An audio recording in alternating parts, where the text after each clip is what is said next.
मंडळी नमस्कार।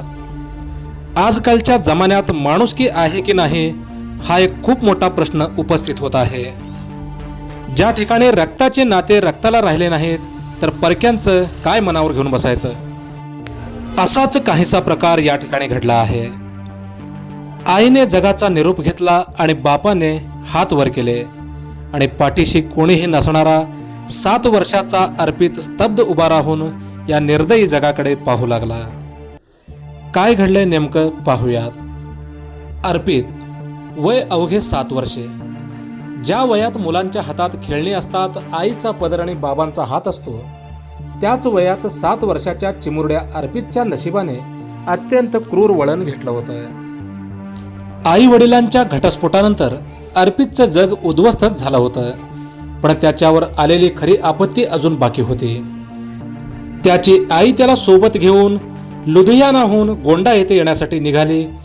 एका नवीन सुरुवातीची आशा मनात होती, पण गोंडा येथील बस स्थानकावर पोहोचताच त्याच्या आईची प्रकृती अचानक खालावली।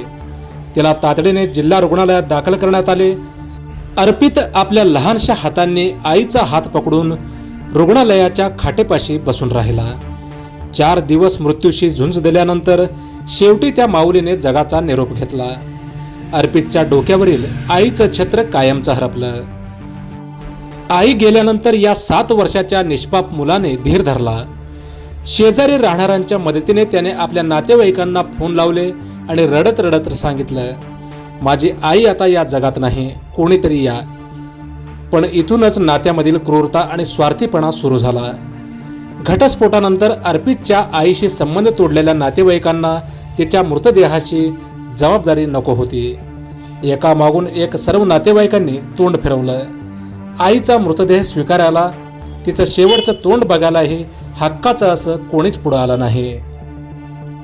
दुपारची संध्याकाळ झाली, सूर्य मावळतीला गेला, पण अर्पितच्या हाकेला ओ देणारं कोणीच आलं नाही। तो लहानगा अर्पित संपूर्ण संध्याकाळ आपल्या आईच्या मृतदेहापाशी सुन्न होऊन बसला होता। त्याला कदाचित मृत्यू म्हणजे काय हे पूर्णपणे समजलंही नसेल, पण आता आपल्याला जवळ कोण करणार नाही याची जाणीव त्याला स्पष्टपणे दिसत होती। त्या चिमुरड्या अर्पितच्या चेहऱ्यावरील ती असहायता, भीती आणि एकाकीपणा काळजाचा थरकाप उडवणारा होता। त्याच्या अवतीभोवती पोलीस आणि अनोळखी लोक, पण ज्यांच्यासाठी तो वाट पाहत होता त्याचे ते आपलेच लोक या ठिकाणी नव्हते। जेव्हा स्वतःच्या रक्ताच्या नात्यांनी पाठ फिरवली तेव्हा समाजातील माणुसकी जागी झाली। अर्पितची ही दयनीय अवस्था पाहून अखेर एका सामाजिक संघटनेने पुढे येण्याचा निर्णय घेतला। त्या अनोळखी लोकांनी अर्पितच्या आईवर सन्मानाने अंत्यसंस्कार केले।